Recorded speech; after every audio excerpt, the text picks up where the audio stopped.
Sushruta for NEET is now available on the Google Play Store. Try it out for free.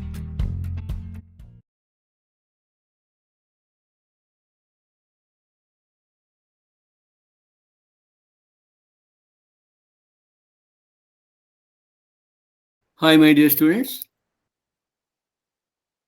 I am Professor G.K. Bhatt. Hearty welcome to the biology classes of Jnanamarga.in. In today's class, we shall take up the human skeletal system. You know, the skeletal system is of two types, exoskeleton and endoskeleton. Exoskeleton is the skeleton present on the outer side of the body, and exoskeleton is mainly concerned with protecting the body. In contrast to this exoskeleton, we have endoskeleton. Endoskeleton is formed of either the bone or cartilage or both. Whereas the exoskeleton is formed of the hairs, the nails, the hooves, the antlers, the scales, etc. etc. In case of mammals. In birds, the exoskeleton is found of the feathers.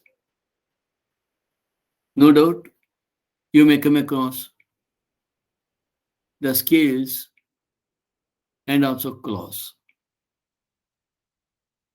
on the feet. The reptilian exoskeleton is found of scales. Generally, the amphibians have no exoskeleton, with the exception of limbless amphibians, which belongs to the order Gymnopiana or Apoda. In case of fishes, we see exoskeleton that is found of the scales. When we speak about the scales are of two types, ectodermal in origin and endodermal in origin. The scales that you see in case of fishes and the amphibians are of endodermal in origin, whereas the scales that you see in case of the reptiles, birds, and mammals are of ectodermal in origin. Coming to the human skeletal system. The skeletal system consists of framework of bones and a few cartilages. This skeletal system plays a significant role in the movement of the body. Even to chew the food, we want the jaw bones to work, or to walk, we need the limb bones. You are already aware that the bones and cartilages are specialized connective tissue. To add to this, one more specialized connective tissue is the blood. Here, the bone has a very hard matrix because of calcium salts, and the cartilage has slightly pliable matrix so that you can bend them, and this is due to the chondroitin salts. Now let us study the details of human skeletal system. The human endoskeleton is formed of 206 bones, along with a few cartilages.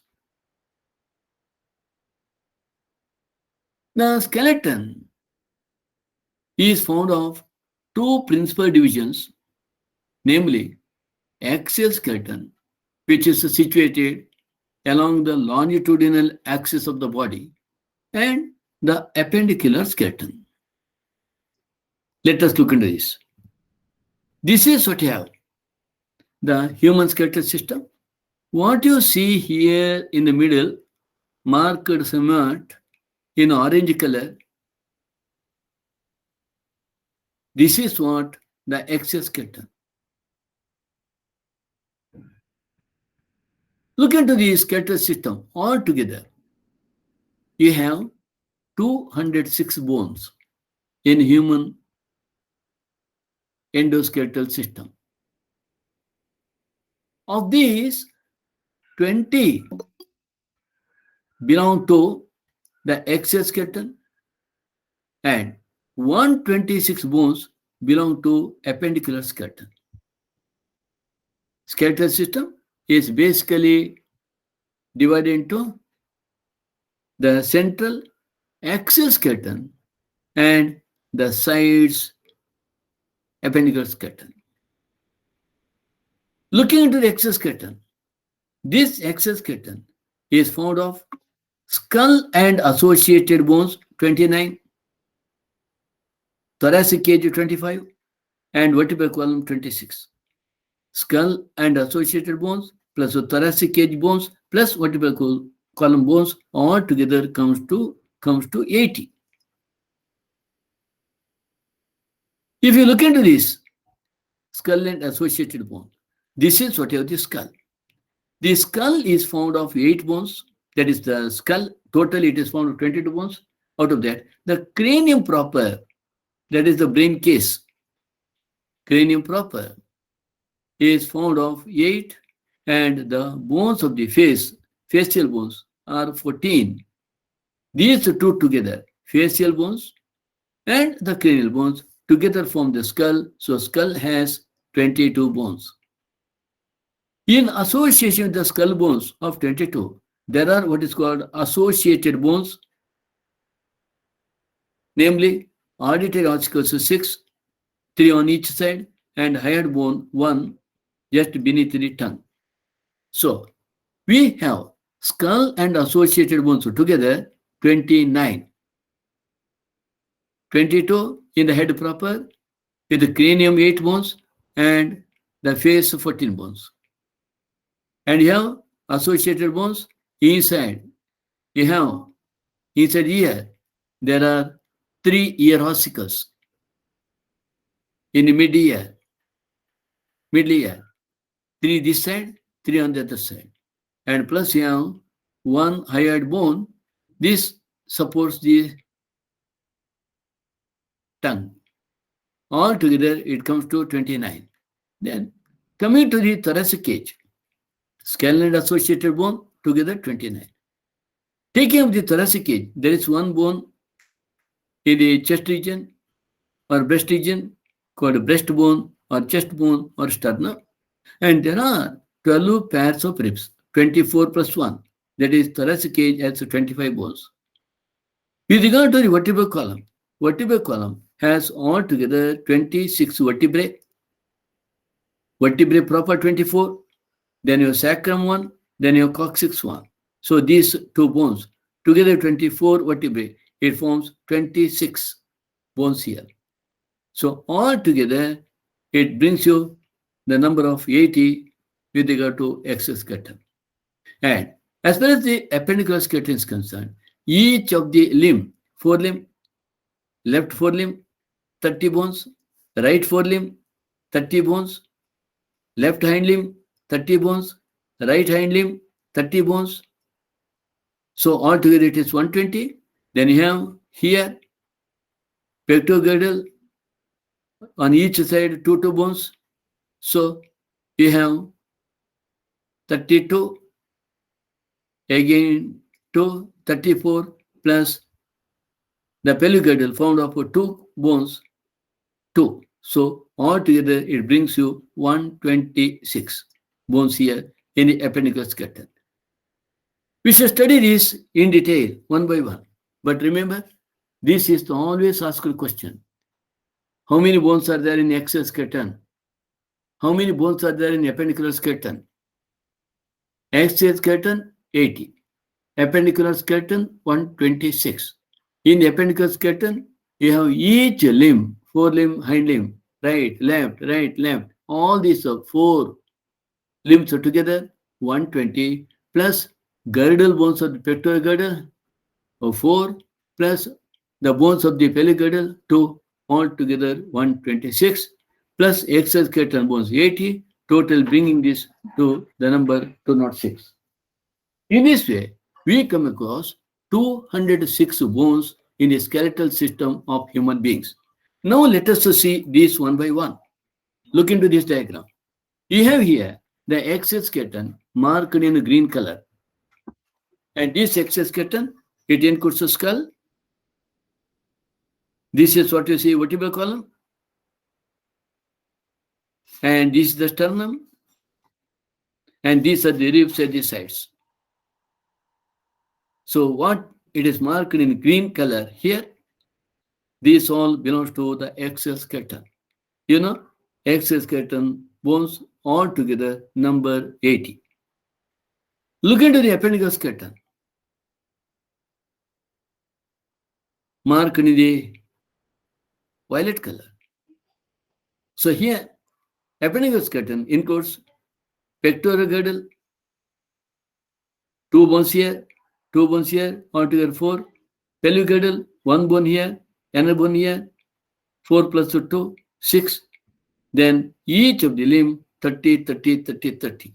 126 altogether. Let us study the details. This is what I have already explained to you. Axial skeleton comprises 80 bones distributed along the main axis of the body. The skull, vertebral column, sternum, and ribs constitute axial skeleton. The skull is composed of 2 sets of bones, cranial bones and facial bones. These together number 22. Cranial bones are 8 in number.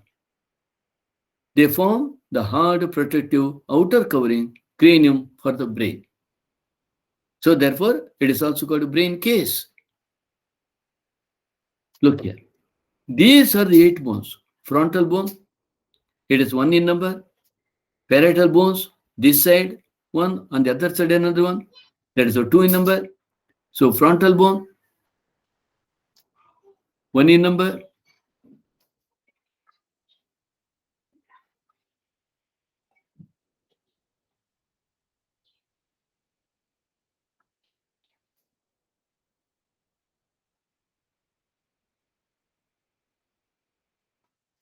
Parietal bone, 2 in number. Temporal bone, 2 in number, 1 this side, on the other side. Occipital bone, 1.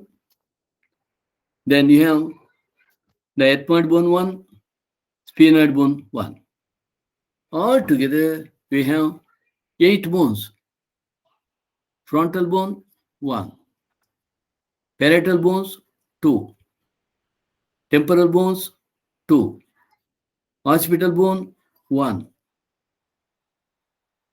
Ethmoid bone, 1. Sphenoid bone, 1. So 1, 1, 1, 3, plus 2, 5, plus 2, 7, plus 1, 8. You will not find any difficulty in naming frontal bone, parietal bones, temporal bone, occipital bone. Temporal bone, the bones which are nearer to your ear. Frontal bone, near the forehead. Behind that, it is the parietal. Back, you have the occipital. The doubt arises in labeling ethmoid and sphenoid. You must remember that the bone Which is present inside or orbit region. Okay, this is orbit region where the eyes are situated. Eyes are present. This is the region where our eyeball is present. And this bone, what you have, this is the ethmoid. Remember, eyeball starts with the E. Ethmoid starts with E. E, ethmoid. And just behind that, you have sphenoid.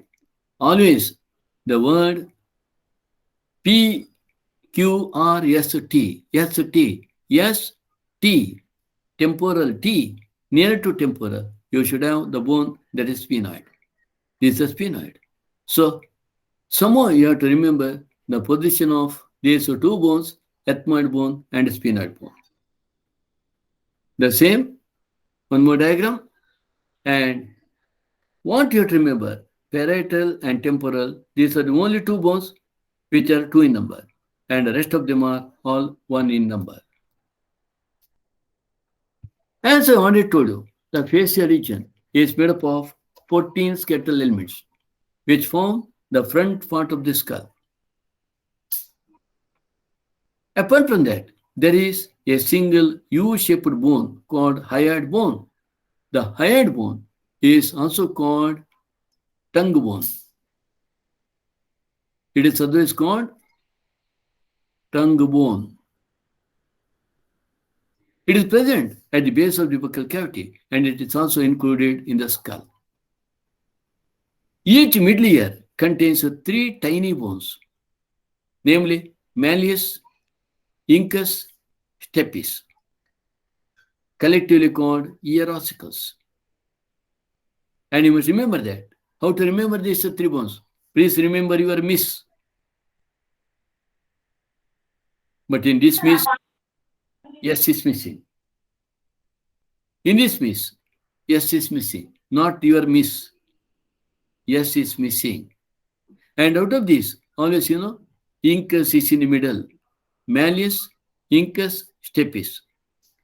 And these are the tiny bones, of which the stapes is the tiniest, the most. The skull region articulates with the superior region of the vertebral column, that is the first vertebra of the vertebral column, with the help of two occipital condyles. So the skull is said to be dicondylar or bicondylar skull.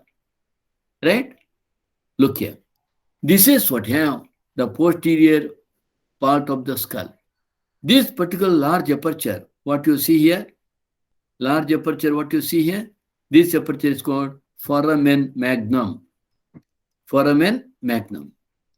Foramen magnum is the aperture through which the brain continues as the spinal cord. This is in the occipital region. This is a occipital part. And nearer to this foramen magnum, you can see two protuberances. There is one prominent protuberance, and this is another prominent protuberance. These protuberances are called occipital condyles. Occipital condyles. There are two occipital condyles, hence the skull is called bicondylar skull. Skull is called bicondylar, or the skull is called bicondylic or dicondylic, bicondylar skull. You come across bicondylar skull in fishes, in amphibians, and also in mammals. In all these, you come across bicondylar skull or dicondylic skull. In case of the reptiles and the eels, or there's the birds, the skull is monocondylar. Monocondylar. That means there is only one process, one protuberance, so that these reptiles and birds are in a position to rotate their head through 180 degree. We cannot turn our head back. by 180 degree, but it is possible by reptiles and aves. Reptiles and aves possess monocondylar skull, and fishes, amphibians, and mammals possess bicondylar skull. Bicondylar means there are two protuberances or there are two occipital condyles, as you can see in this diagram. This is one occipital condyle. This is another occipital condyle. Two protuberances, and these two protuberances they fit into what is called a depression fasciae in the first vertebra in the vertebral column, right? Our vertebral column is found of 26 serially arranged units called vertebrae. It is found of 26 vertebrae and it's dorsally placed. Our vertebral column is on the back. Our back is dorsal surface. The vertebral column extends from the base of the skull, where you already seen the occipital condyles, and constitutes the main framework of the trunk. Each vertebra has a central hollow portion. Each vertebra has a central hollow portion called neural canal. Sometimes it is referred to as vertebral canal, through which the spinal cord passes. Right? In a vertebral column, the first vertebra is called atlas. And this articulates with the occipital condyles. I have showed you that there are two protuberances arising from the occipital part of the cranium. And these two protuberances, occipital condyles, they fit into the fossae that you come across in the first vertebra called atlas. Here, one point you should remember, right from the amphibia, in following this, in reptiles, aves, and mammals, in all these tetrapods, the first vertebra is called atlas, the second vertebra is called axis. First vertebra is atlas, and second vertebra is always called axis. You have to remember, this name is applicable to amphibians, reptiles, birds, and mammals. So, the two occipital condyles of the skull fits into this fossae in the atlas. The vertebral column is differentiated into cervical, that is the neck region, thoracic, our breast region, lumbar, waist region, and just beneath that you have sacral and coccygeal region. So these are the different regions of our vertebral column. The cervical region has a 7 vertebrae, thoracic region has a 12 vertebrae, lumbar 5, sacral 1 fused bone it is, and coccygeal bone 1 fused. In children, the vertebral column consists of usually 5 unfused vertebrae. 5 unfused vertebrae in the sacral region, which begin to fuse between the age of 16 and 18 and are usually completely fused into a single bone by the age of 26. In the children, both these, the vertebrae of sacral region, they are 5, and coccygeal region, they are 4. These remain unfused. We shall see that later. Look here. This is what the regions of the vertebral column. This is the cervical region with the cervical vertebra. This is the thoracic vertebra in the thoracic region, and the lumbar vertebra in the waist region. And just beneath that, you do come across a sacrum bone and coccyx bone. The same thing again. You are shown these different bones in the different parts of the vertebral column. The vertebral column usually consists of 33 vertebrae. In you, it is 33 vertebrae. 24 pre-sacral vertebrae that is situated in front of the sacrum, which are the 7 cervical neck vertebrae, 7 cervical, 12 thoracic, chest region, and 5 lumbar. All these, that is 12 plus 7, 19 plus 5, 24 vertebrae are present anterior to the sacral vertebrae, followed by the sacrum, which consists of 5 fused sacral vertebrae.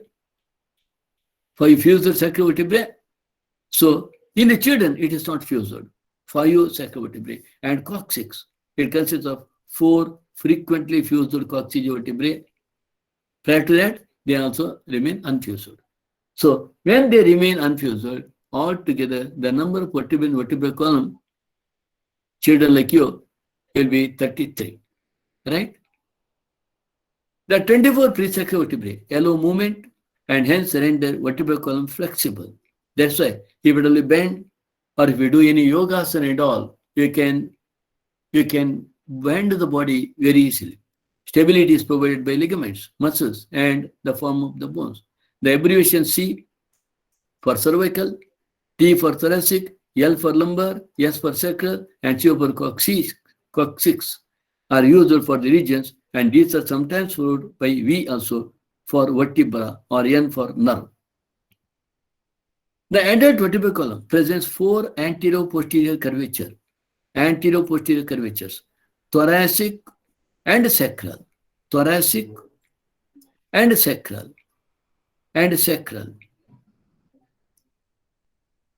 both concave anteriorly. They show concave anteriorly, and cervical and lumbar,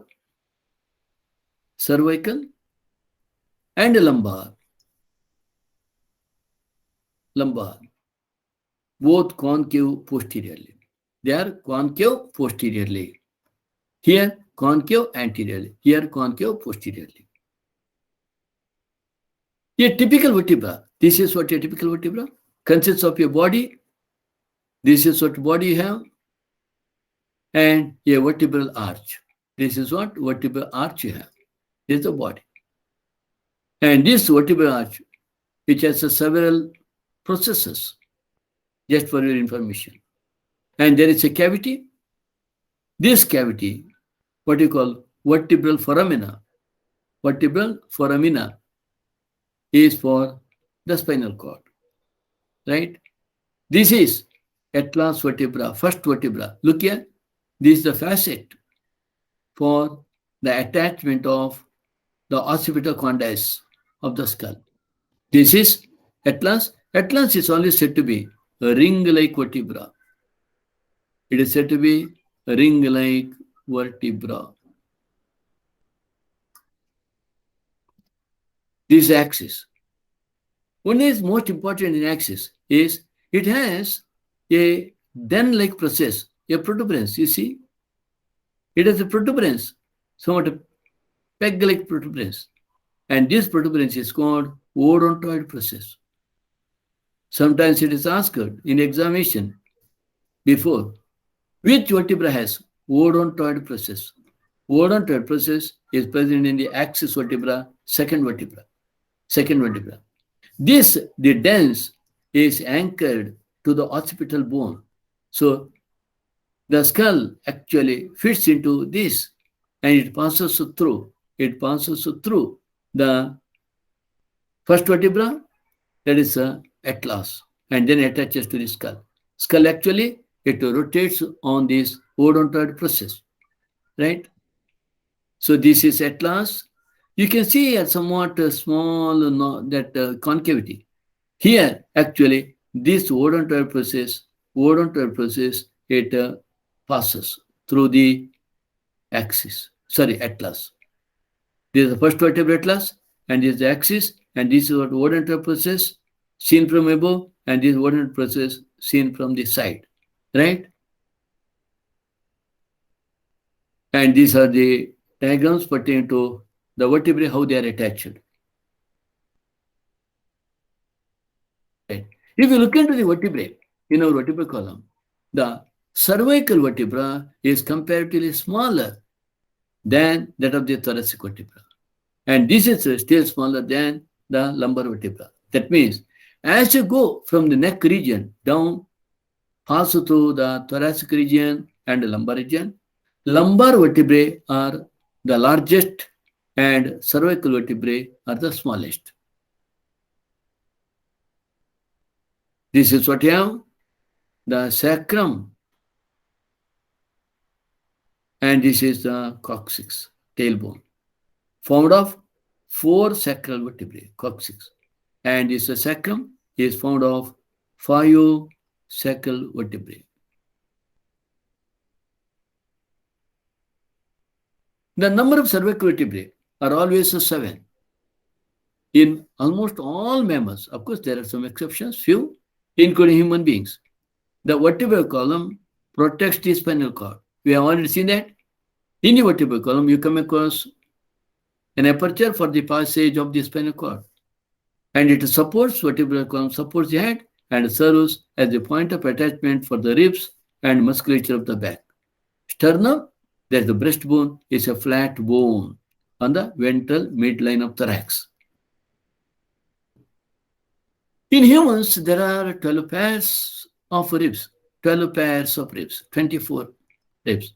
Each rib is a thin, flat bone connected dorsally to the vertebral column and ventrally to the sternum. Dorsally attached to the vertebral column and ventrally to the sternum. It has 2 articulation surfaces on its dorsal end and is called bicephalic. That means where these ribs are attached to the vertebral column, suppose I write a diagram sketch of the vertebral column like this here, where it is found attached to vertebral column, the ribs have 2 processes like this.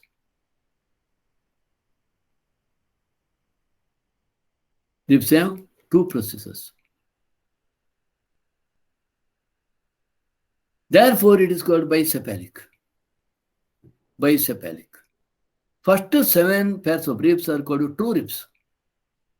Dorsally, they are attached to the thoracic vertebrae and ventrally connected to the sternum with the help of hyaline cartilage. Ventrally connected to the sternum with the help of hyaline cartilage. Let me show it to you. Look here. This is what you have, flat sternum bone, right? And this is the vertebral column with vertebrae, right? You can see T11, T12 like that. Here, where it is attached, you can see that this rib attached here. So it has 2 heads, one head here and another bicephalic.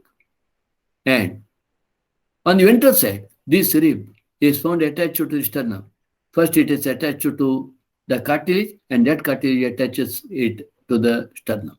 So, first 7 pairs of ribs are called true ribs. They are also called vertebrosternal ribs. The 8th, 9th, and 10th pairs of the ribs do not articulate directly with the sternum, but join the 7th rib with the help of hyaline cartilage. So here, you must know that each of these ribs, first, second, third, fourth, like that, on the ventral side, these ribs, they do not directly attach to the sternum. On the other hand, the ribs, on the one hand, they attach to the vertebral column. On the other hand, they attach to the sternum, but prior to attaching to the sternum, they get attached to the cartilage. And this cartilage, it attaches later to the sternum. So these ribs are called vertebrosternal ribs. Vertebrosternal ribs. These are called also these 8th, 9th, 10th pairs. These do not articulate directly with the sternum, but join the 7th rib. And these are called vertebrochondral ribs. Vertebrochondral ribs, also called false ribs. The last 2 pairs, 11th and 12th of the ribs, are not connected ventrally. They are free, and therefore they are called floating ribs. They are called floating ribs. Thoracic vertebrae, ribs, and sternum together form rib cage. Rib cage, right? So here, this is what you have, rib cage. And this is, you are seeing from dorsal side. Here, it is found attached, each rib is found attached to that of the vertebrae. And on the other side, they are found attached to that of the cartilage, then to the vertebrae, then to the sternum. So first 7 true ribs. Then you have the 8th, 9th, 10th false ribs, and then you have 11th and 12th floating ribs. Right? The bones of the limbs, along with their girders, constitute appendicular skeleton. Each limb is made up of 30 bones. There is the forelimb or hind limb. The bones of the forelimb, that is hand, are humerus. They are the humerus, radius, ulna, carpus, that is the wrist bones, 18 number, metacarpus, they are the palm bones, 5 in number, and phalanges, that is the digits, 14 in number. So, you have one humerus in the upper arm, and you have then two bones here in our lower hand, radius and ulna, carpal region, 8 bones, metacarpal, 5, and phalanges, there are 14 bones. Right? This is what you have, humerus. And these are the radius and ulna, carpus, metacarpus, phalanges. You must know that somewhere here you have a ridge. You come across a ridge. And this ridge is called deltoid ridge. It is called deltoid ridge, to where the muscles attach. And here you have radius and ulna. Always you should remember, ulna is a long bone. And radius is a thick bone. It is a stout bone. This is thin and long. This is stout. And where the ulna goes up and attaches to the humerus bone, you come across a process called Wallecranon process. Wallecranon process. Right? Okay? Now, this is what I have already told you. Bones of forelimb consist of 30 bones, humerus, then the radius and ulna in the forearm, this in the upper arm, 8 carpus in the wrist region, 5 metacarpus in the palm region, and 14 phalanges in the fingers. 8 carpus, wrist bone, 8 carpus here. Right? Look into pectoral. Pectoral of man consists of 2 symmetrical halves. This is one half, and this is another half. 2 symmetrical halves. This is what I have, one half, with the shoulder blade, also called scapula, and another one what is called the clavicle, collarbone, beauty bone, right? This is again the entire forelimb skeleton. Coming to the hind limb skeleton, femur, that is the thigh bone, is the longest bone. Then it is followed by tibia, this is followed by fibula, and this is followed by tarsus. Tarsus are the ankle bones, and they are 7 in number. Carpus, wrist bones, 8, tarsus 7, metatarsus 5, phalanges 14 digits. 14 are the bones of the legs. But you should know that there is one more bone in the femur that is present on the ventral side, and this bone is called kneecap, also called patella. And you must know it is present ventrally. That means in front, in our front. And this compensates for the one bone less here in the tarsus. Tarsus is 7. But adding to this patella, it is bringing the number of the hind limbs also to 30 bones in each of the hind limbs. And this bone, patella, kneecap, is always known as sesamoid bone. Sesamoid bone. Bone which is formed in the ligament. Sesamoid bone. This is what I have. Femur bone, longest bone in the thigh region, and is the patella, kneecap, tibia, fibula. Remember, fibula is thin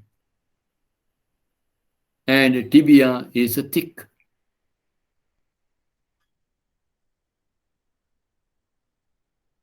Thick.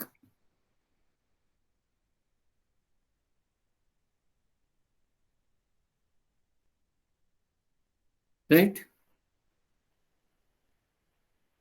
Pectoral and pelvic bones help in the articulation of upper and lower limbs, respectively, with the axial skeleton. Each girdle is formed of 2 halves. Each half of the pectoral girdle consists of a clavicle and a scapula. I have already told you the clavicle. This is what clavicle you have. Collarbone or beauty bone and the scapula. This is called the shoulder blade. And this is the pelvic girdle. It has 2 halves. Each half is called coxa. This one coxa, this is another coxa. Right? Scapula or shoulder blade. This is scapula. Shoulder blade is a large triangular flat bone situated in the dorsal part of thorax between second and seventh ribs. Second and seventh ribs. Very important. The position of the scapula. Second and seventh ribs. The dorsal flat triangular body of the scapula has a slightly elevated ridge called a spine. This is what you have the spine. Dorsal part, which projects as a flat expanded process called acromion process. See spine? It projects as a flat acromion process. The clavicle or collarbone articulates with the acromion process. Very important part to remember. Below the acromion, this is the acromion, there is a cavity, and this cavity is called glenoid cavity, to where the humerus fits into, head of the humerus fits into. Below the acromion, there is a depression. Look into this is the depression. This is present below the acromion. There's a depression, and this depression is called glenoid cavity. Glenoid cavity, which articulates with the head of the humerus to form shoulder joint. Each clavicle is a long, slender bone with the two curvature. Clavicle bone, collarbone with the two curvature. This bone is commonly called collarbone, clavicle bone. Coming to the pelvic girdle consists of two coxal bones. Each coxal bone has three bones, ilium, ischium, and pubis. The coxal bone is also called innominate bone. Innominate bone. Coxal bone is also called innominate bone. At the point of fusion of the above bones is a cavity called acetabulum. Where these three bones are fusing, there is a cavity, and this cavity is called acetabulum. The two halves of the pelvic girdle meet ventrally to form pubic symphysis containing fibrous cartilage. Look here. This is what you have, the largest bone, iliac bone of the pelvic girdle. And this is the upper part. This is the pubic bone. Pubic bone. And lower part, this one. This is the ischium. Where this ischium, the pubic bone, and this iliac bone, they meet, you have the acetabulum, to which the head of the femur bone fits into. Right?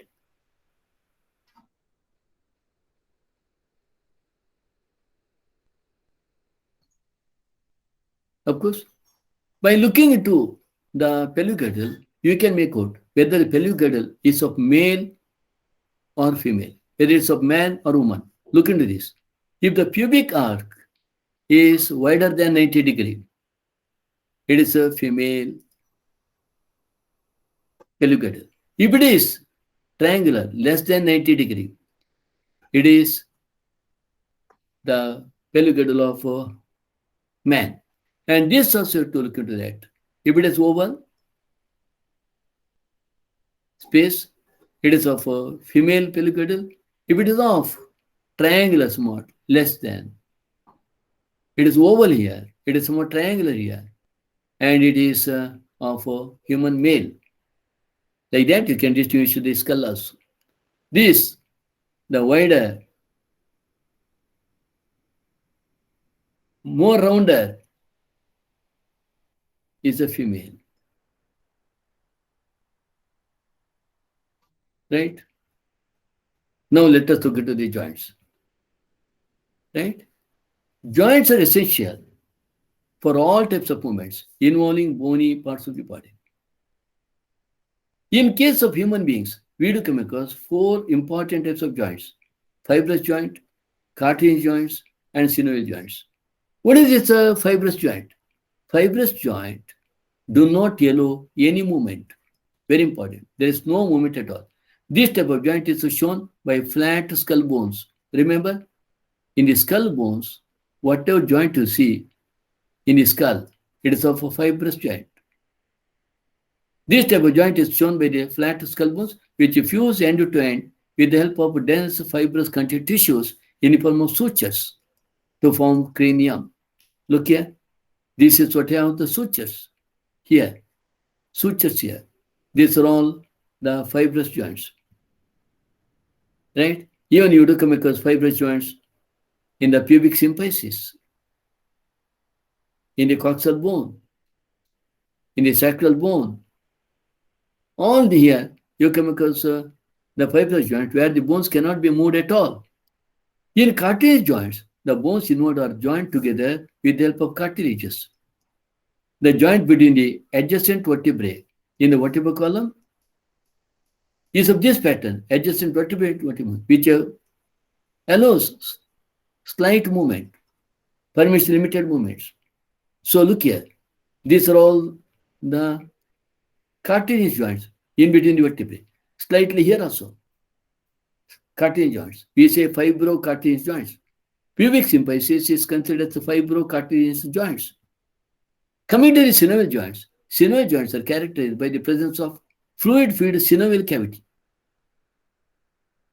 between the articulating surface of two bones. Such an arrangement allows considerable movement.